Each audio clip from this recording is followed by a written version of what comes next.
Hi, welcome to Do It Yourself channel. Today I will show you where to find and how to turn on or off earthquake alerts in Samsung Galaxy S22 Ultra.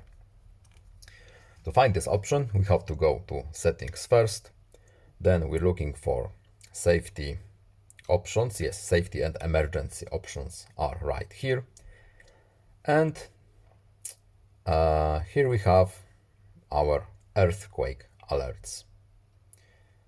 In my location, alerts aren't available, but to turn this function on, we need to tap this little box right here.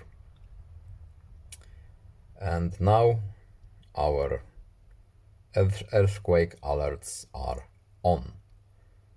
It's useful when we are changing locations to more earthquake active regions.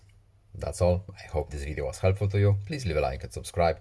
Have a nice day and see you in the next video. Goodbye.